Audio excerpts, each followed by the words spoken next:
Hello, Algebra 2 students. This video is intended to help you if you are getting stuck on your Trashketball math project.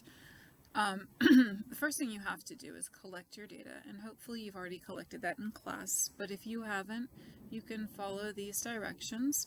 This is the data that I collected here. Alright, next we have to plot your data points in Desmos.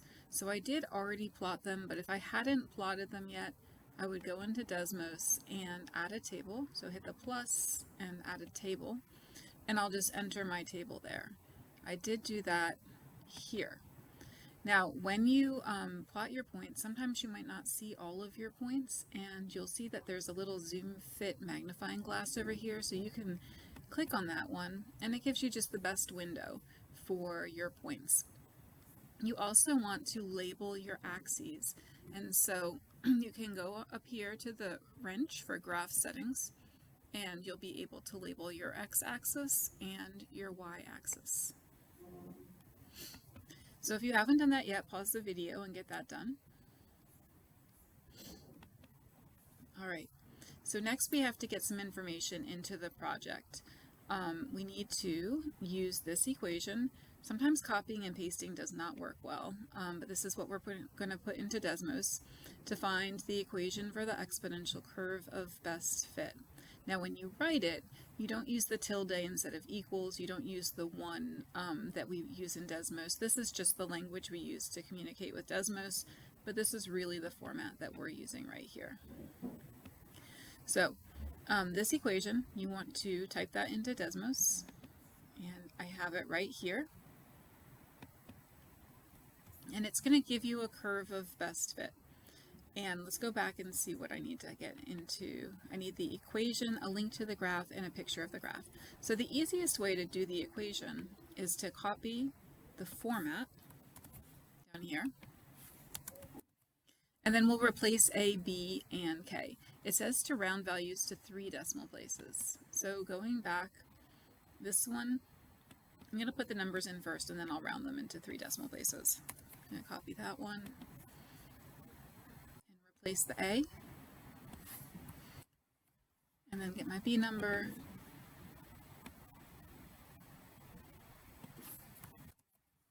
And replace the B.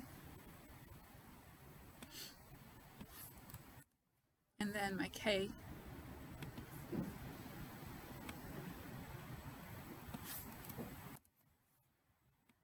And replace the K. Alright, so to round this to 3 decimal places, I would round this 6 up to a 7. And this 0 will round up to a 1. And then right here, this 4 stays a 4. And you can have plus negative, or you could have put a minus there. Either way works fine.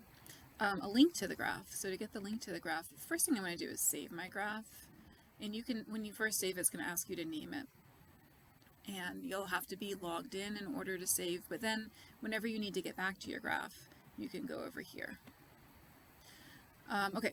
So a link to your graph. You can copy the link up here, or you can go over here and copy the link right there. And then we need to put that into your project.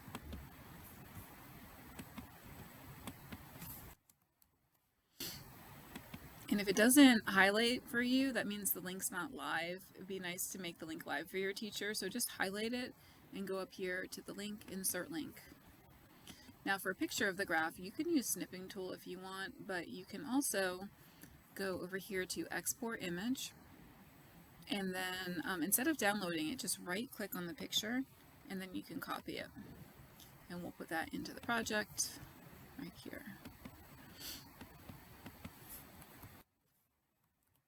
It's way big. I'm going to make it a little bit smaller, but still big enough that the teacher can read it. Alright, so now we need to describe the graph. So we're going to do domain, range, etc. Remember that although these keep going up and they keep going down, they do have an asymptote that's going to stop it from going to negative infinity. So let's see where our asymptote is going to be. our asymptote is horizontal, and so it's going to be at y equals k, and this is my k value right here. So I'm going to put my asymptote down here.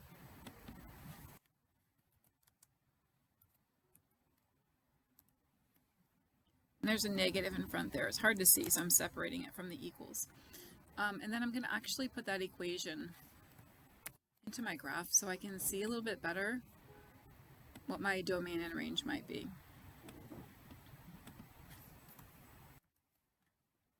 All right, so there's my asymptote, so I can see that my graph is not going to go all the way down to negative infinity.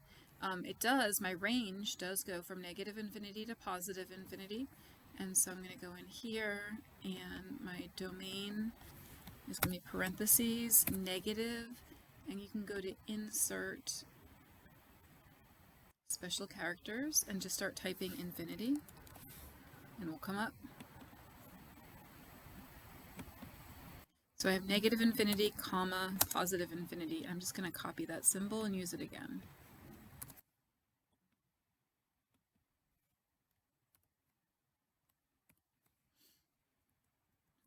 Try to keep your formatting nice. All right, for my range, I said it doesn't start at negative infinity. Where it starts is right after my asymptote. So my asymptote is at negative 3.284, and so it's going to start right after that.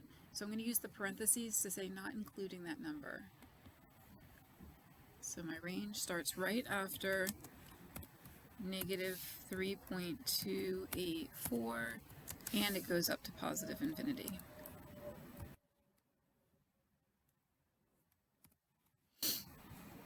All right, for my x-intercept, I can actually easily get that from the graph. I don't want to confuse it with this point, so I'm going to turn off the points for a second so I can find it. And it's going to be right here, so 15.821, comma 0.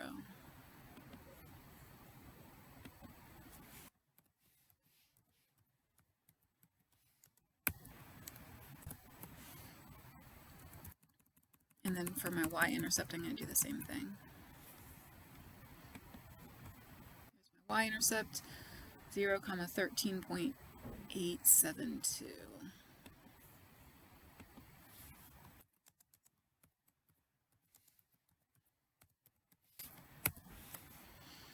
All right, for my end behavior, I'm going to look back at the graph.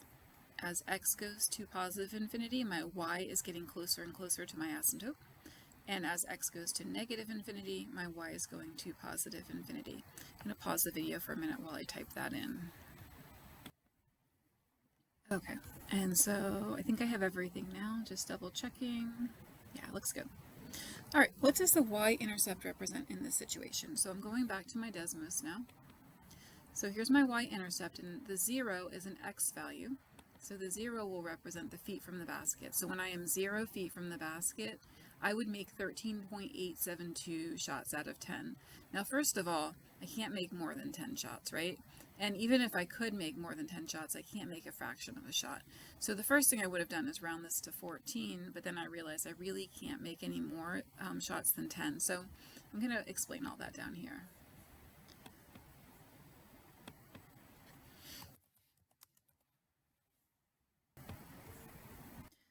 All right, so as you continue, you'll do something similar for your x-intercept. And then for number 11, it says to compare your b-value with that of another student, and how is that difference seen in your graph?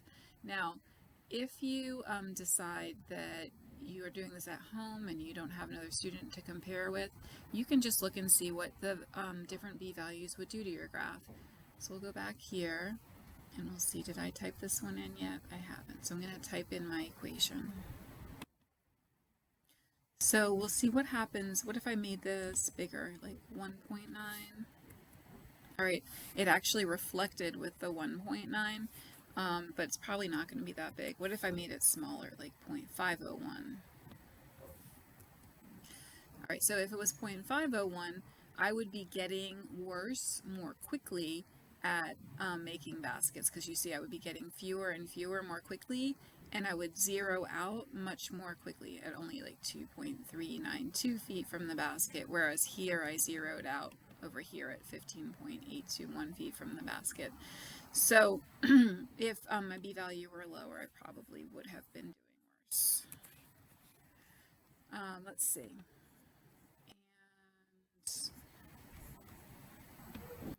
In problem 12, it asks you, what is the practical domain? What interval of x values does your equation make sense in this situation? So we have to remember that we can't have any negatives, and also we can't go over 10 baskets out of 10. So if I go back into my sample project, and I'm going to turn this one off right here, I can see that 10 baskets is right here. I'm going to put in y equals 10. And then I can see right here that when I have 10 out of 10 baskets, that's when I am 2.448 feet from the basket. Before that, I'm getting more than 10 out of 10 baskets, and that just doesn't make sense. So I'm gonna notice that point. All right, and that's when my y values start making sense. So I'm going to use this point as the beginning of my practical domain, and then of course my practical domain will end when I get 0. So it will be from 2.448 to 15.821. Let me put that into my project.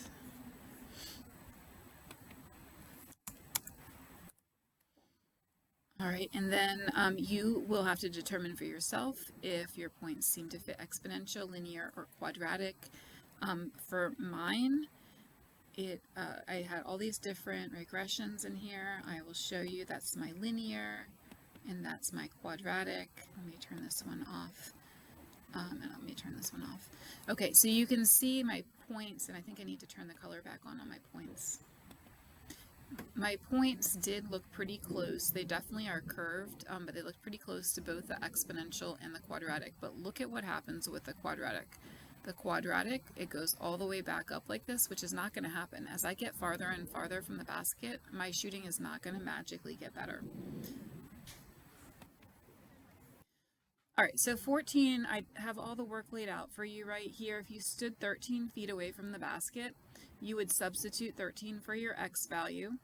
And then in Desmos, you need to raise 0.901 to the 13th power. That gives you this value. And then you multiply to get this value, and then finally subtract. So I get that I'm 1.143, but I can't make a fraction of a shot, so I'm rounding that to 1 shot out of 10. In number 15, we made 6 baskets, and we're trying to find the distance we are from the basket. So this time I substitute 6 for the y, and I need to solve for x. The first step is to add 3.284 to both sides, and then divide by 17.157. So now I have a simple exponential equation, and I need to solve that with a logarithm.